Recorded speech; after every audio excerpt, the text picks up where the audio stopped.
सरकारी सहायता प्रदान दाबी में खोर्धा जिलापाल कार्यालय सम्मुखें दिव्यांग परिवार सदस्यों धारणा। खोर्धा जिला अधीनस्थ बालुंगा विज्ञापित अंचल परिषदर वार्ड नंबर 1 दिव्यांग मामीनंद पिता सूर्यमणि पंडा बास करती। मामीनंद जड़े दिव्यांग महिला होता बेले बड़ झील वर्षा जन्म बेलू दिव्यांग अटंती। दीर्घ दिन धरी मामी स्वामी मामी को छाड़पत्र दे अलग रोचंती।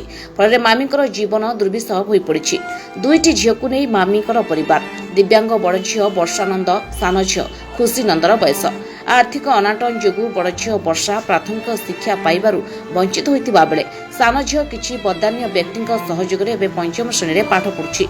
मामी स्वामी तांको छाड़पत्र दे अन्यत्र चली जिबा परे तांकर पिता सूर्यमणि पंडा पाखरे आश्रय नैछन्ति।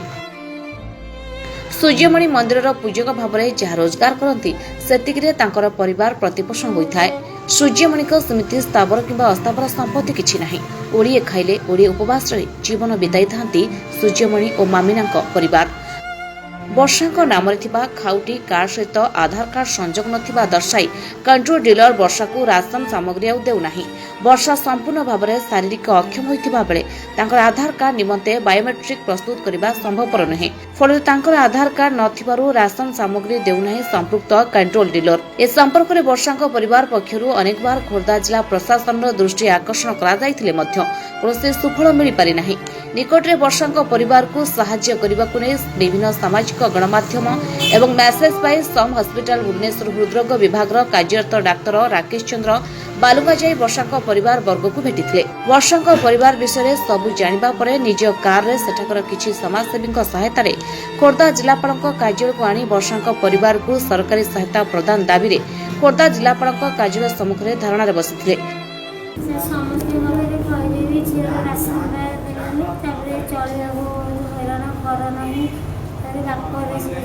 स्वामी छाड़ी जाइए खाया पोड़ा कम कर चलू ना झील पाठ पढ़ा सुविधा करना पानी सुविधा ना बहुत हईरान चलु जनक आश्रय रही रखी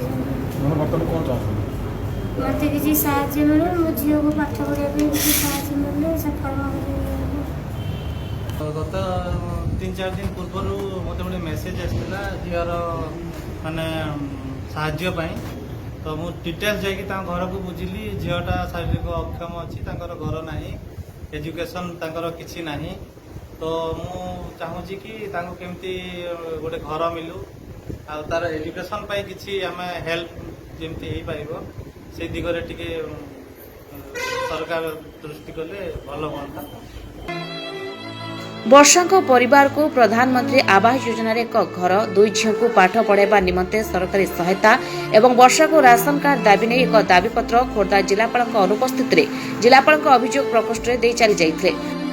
ओडिशा सरकार जन्म ठारू मृत्यु पर्यंत विभिन्न योजना गरीब जनसाधारण कार्यकारी करथिबा बेले प्रशासनिक अवहेला कारणरू प्रकृत हिताधिकारी सेसबु सुविधारू वंचित होउछंती। सम हॉस्पिटल भुवनेश्वर हृदरोग विभाग में कार्यरत तथा विशिष्ट समाजसेवी खोर्धार दिलीप कुमार पटनायक रिपोर्ट डुमानी टीवी।